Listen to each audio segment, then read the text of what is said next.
probably all seen the footage of the athlete going around the high jump, tries to clear it, and then he catches himself, his penis on the bar, knocks it off. And that got us thinking, like, because that one looked big. Like, how big can they get? And a bit of a content warning on this, but we're about to speak to a man from the UK who has the biggest peen in the entire world. Mm-hmm. Like, medically verified. It's a whopper. It's bigger. Well, it's not a whopper. Would you say it's more of a Subway? Yeah, it's a foot. Yeah, it's actually bigger than a Subway foot long. It's 2 foot longs. Just think about that. Is it 2 foot longs? Well, yeah, isn't No, it? because a foot long is 12 sorry, inches. I thought a foot long was 6. Yeah. It's 2 6 inches. Yeah. It's not an anaconda, but I mean, it is. It is. It's a foot long. It's big. And this gentleman has been kind enough to give us some of his time this evening.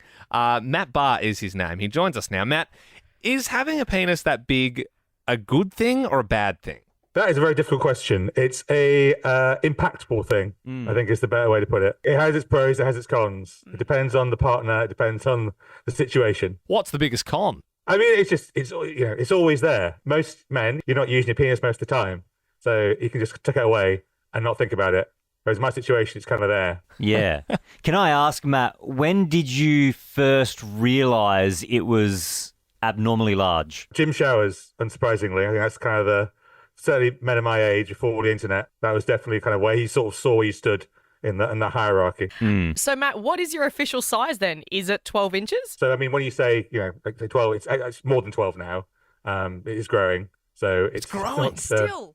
Yeah. Oh my gosh. What is it sitting at? In March, it was measuring 31 centimetres, which is a bit over 12.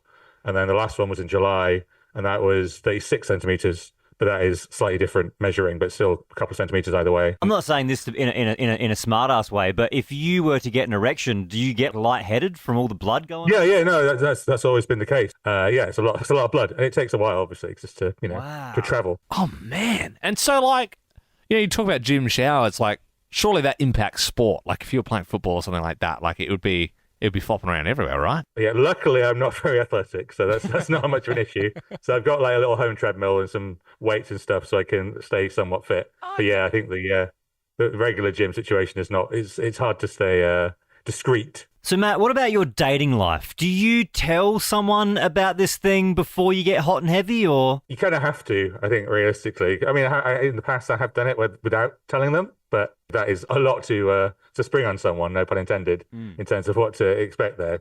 Like, obviously, I'm not, sharing around pics and stuff like at the start. I'm trying to build a rapport, but there's a certain point, if things are getting to that, hot and heavy, as it were, you kind of have to give some kind of warning. Because, you don't want to have to run out screaming. Do people, if you have to break it to them, like, I don't know how to say this, but I've got a massive hog. Are they like, yeah, right? I don't think I use that kind of phrasing. Okay. When I have met someone on Tinder or whatever, I try and bring it up as subtly as possible. But it's just not always easy. But, you have to do it kind of gradually, like bring up the topic. Again, when things get to that level, obviously.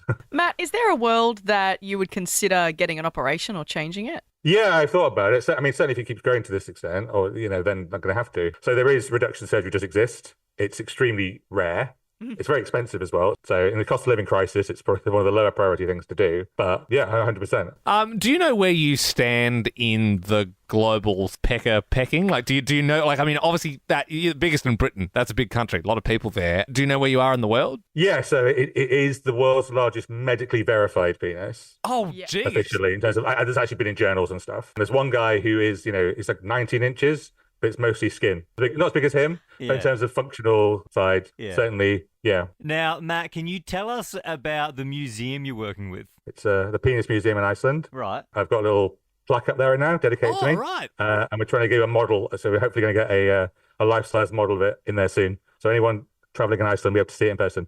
I mean, there's a penis museum? Oh, my God. Google it, Iceland Philological Museum. So does that mean they have to make a cast of your penis? Yes. Right, and it just flaccid? Oh, no, it'll be fully... Yeah, right. You don't really show on the internet, but, for a museum, it's like, go on. It's a bit of an honour.